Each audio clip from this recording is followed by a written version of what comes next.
Welcome to the Deep Dive, where we unpack complex ideas, grab those really golden nuggets of insight, and make them stick. Today we're heading off on a pretty unique intellectual adventure. Forget dry reports for a minute. We're actually stepping into the gaslit streets of Victorian London. We're taking a deep dive into the, well, surprising world of Sir Arthur Conan Doyle's Sherlock Holmes, specifically his adventure in the Sign of Four. So, our mission today, what is it? It's to uncover how the master of deduction himself, Holmes, kind of inadvertently laid out these critical, maybe even revolutionary lessons for communication and training. We're talking insights that are directly relevant if you're, grappling with complex information or maybe just trying to ensure absolute clarity, real understanding in your work. Think of it like a shortcut, cutting through the noise, getting straight to what actually matters, and not just for compliance, but for building real understanding. Yeah, and what's really fascinating here is how our source material for this deep dive, it started with classic literature and corporate compliance, but it really goes beyond those labels. We're pulling out universal principles. These aren't just for compliance professionals or trainers. No, these are for anyone who wants to communicate better, train more effectively. Maybe you're explaining a new process or onboarding someone, or maybe you're just trying to make sure that crucial message lands perfectly every single time. Right. Okay, let's dig in. And what better way to start our first deduction from the Holmes playbook than his most famous line, when you have eliminated the impossible, whatever remains, however improbable, must be the truth. We think crime solving, sure, but how does this actually apply to, the fabric of our communication? Well, it's more than just clarity, isn't it? It's about rigorous deconstruction. Holmes didn't just, wave away ambiguity. He methodically broke down these complex situations into their basic parts, identifying what was logically impossible until only one truth was left. And that kind of forensic approach, it applies directly to how we craft messages. So when you're developing a policy, maybe a training module, or you're really dissecting the information, asking, okay, what could possibly be misunderstood here?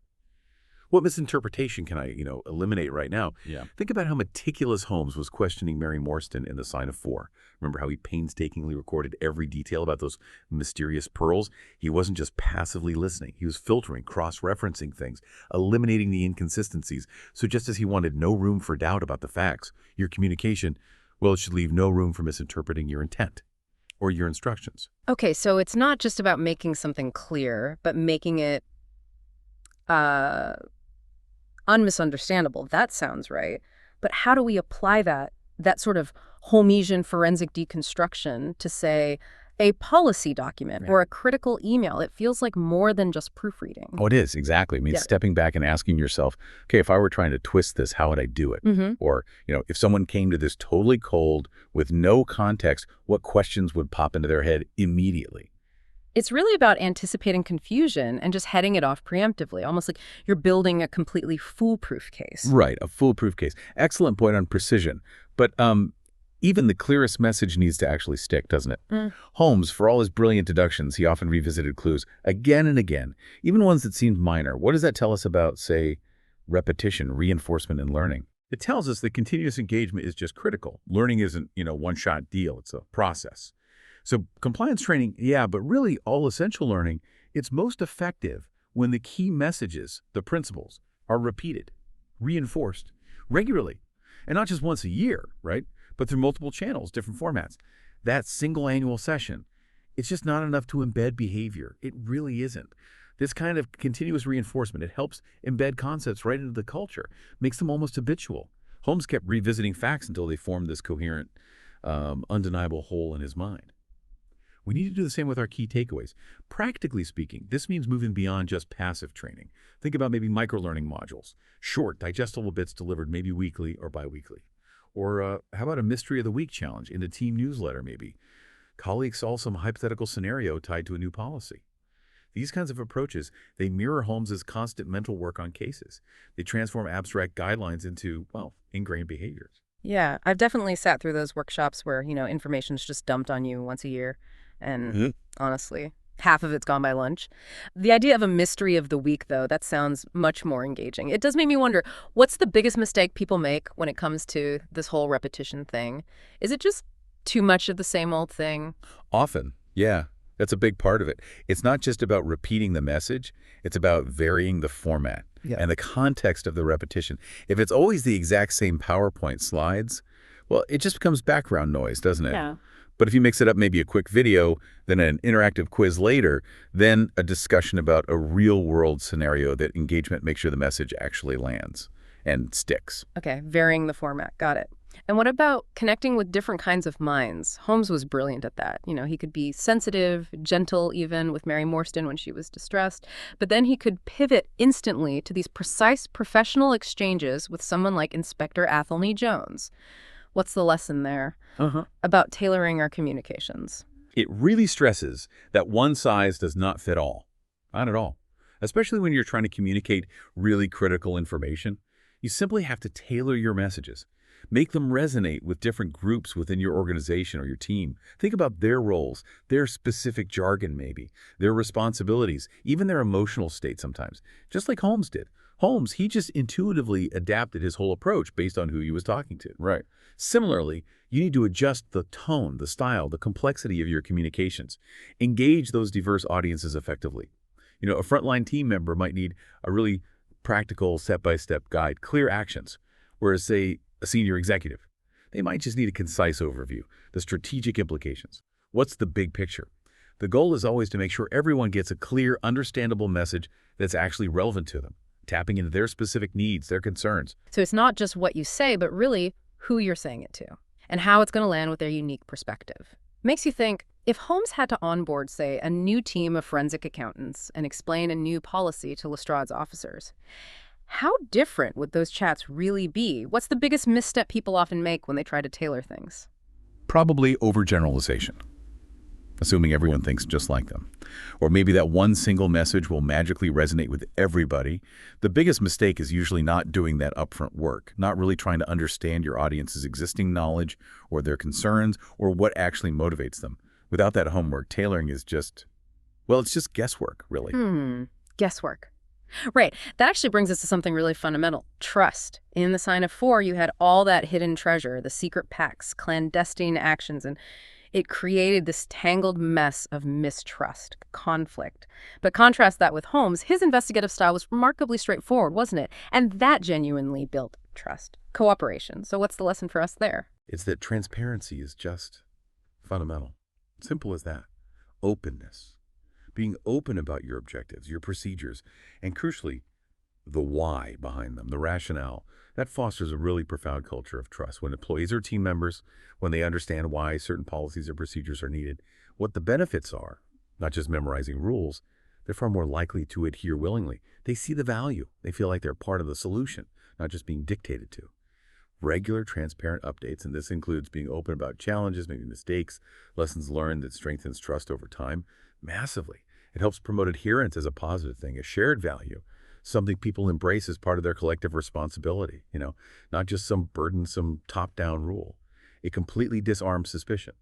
Much like Holmes disarmed people who initially distrusted him with his clear logic. Yeah, I can totally see how that plays out. But what about those situations where maybe full transparency isn't possible right away, perhaps due to confidentiality or maybe an ongoing investigation? How does Holmes's approach help us manage expectations there without, creating mistrust in those gray areas? That's where his precise communication about what he could say was so key. He was transparent about the limits, the boundaries of what he could reveal at that moment, rather than just being vague or evasive. So it's about being as transparent as you possibly can within whatever constraints are necessary, and then clearly communicating what those constraints are. Being vague just creates a vacuum, right? And mistrust rushes in to fill that vacuum every time. Excellent point. Never leave a vacuum. And speaking of setting the stage, one thing Holmes was amazing at was clarifying his process, setting expectations right from the start with clients, with associates. How critical is that for us when we're communicating or training? Oh, it's absolutely vital. You really have to clearly communicate expectations at the earliest possible stage. No question. For instance, new hires. They should immediately understand the importance of your standards, the non-negotiables, what they're expected to uphold from day one. There should be zero mystery about the rules of the game, so to speak. And it's also really important to reinforce these expectations. At key milestones, maybe promotions, new projects starting, team meetings, and just through ongoing communications. This ensures everyone's aligned, it embeds accountability, and it minimizes any ambiguity, which in turn significantly cuts the risk of accidental noncompliance. or costly mistakes down the road. It's all about building a culture where expectations are just universally understood, not merely assumed. Right, preventing the mystery of what's expected before it even has a chance to start. What's the biggest cost, do you think, to an organization or a team if they fail on this, if they don't communicate expectations clearly and early? Oh, the cost is huge. Honestly, you get confusion, massive amounts of rework, definitely lower morale, and ultimately a breakdown of trust, especially when people feel they're being held accountable for things they didn't even know were expected. It's just incredibly inefficient. And it breeds a lot of frustration. Okay, frustration is definitely not good. Now let's shift gears slightly. Let's talk about active learning. Holmes wasn't just, lecturing Dr. Watson, was he? He actively engaged him. Through interactive dialogue, pushing him constantly to sharpen his observation skills, his deductive skills, Watson wasn't just a note-taker. He was a real participant in the whole intellectual process. What can we learn about training from that dynamic? The lesson there is really profound, I think.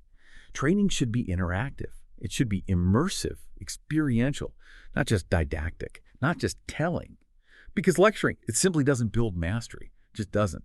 Holmes knew that for Watson to truly learn, he had to observe, deduce, question things himself.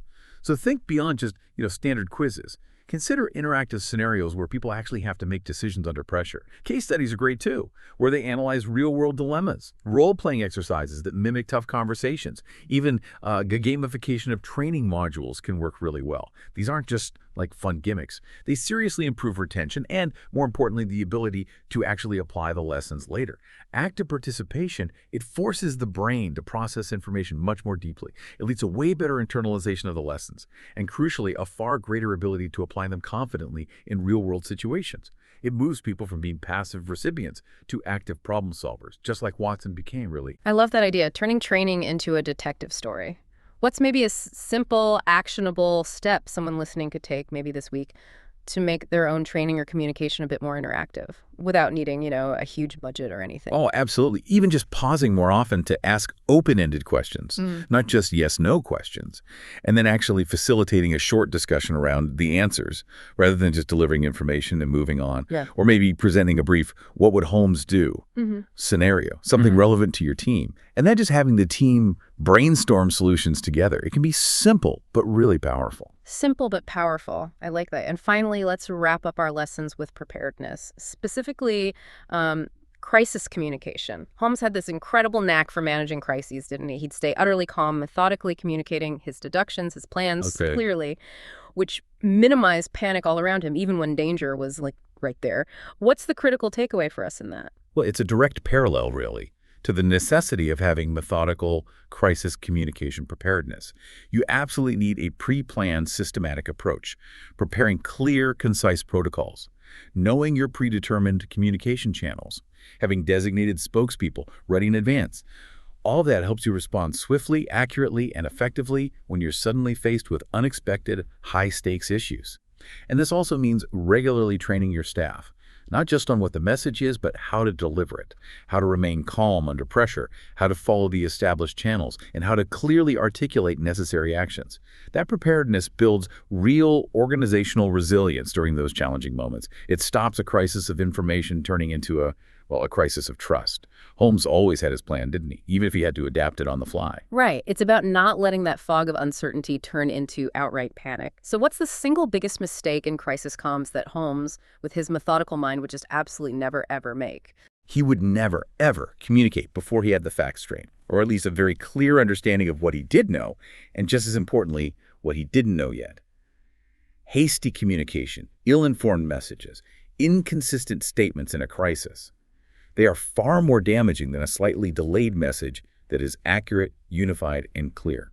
Holmes valued truth and precision above absolutely everything else. Truth and precision. Okay, so to quickly recap the 7 really transformative lessons we've pulled from Sherlock Holmes' The Sign of 4, we talked about the power of that forensic clarity, precision in communication, then the necessity of varied repetition, reinforcement and learning, the art of strategically tailoring your messages to different audiences, the fundamental role of transparency in building that solid trust, the importance of communicating expectations clearly and early, the effectiveness of truly interactive training, getting people involved, and finally, that critical need for calm, methodical crisis communication preparedness, being ready. Exactly. And you see, by trying to emulate Holmes's meticulous attention to detail, his profound adaptability, and his unwavering commitment to clarity, by applying those to your own communications and training strategies, you really can significantly enhance your effectiveness. And like we said, it's not just about ticking a box or meeting some requirement. It's really about building stronger, more ethical interactions, and ultimately building a more informed, more resilient culture within your teams, your organizations. It's kind of like solving the mysteries of misunderstanding before they even get started. So here's a final thought for you to take away. How might adopting just one of Holmes's communication principles, maybe his forensic deconstruction of info, or perhaps his approach to tailored communication, how might that change the dynamic of your next important conversation or your next training session? Imagine the mysteries you could solve or maybe even prevent just by thinking, well, a little bit more like Sherlock. Compliance Podcast Network.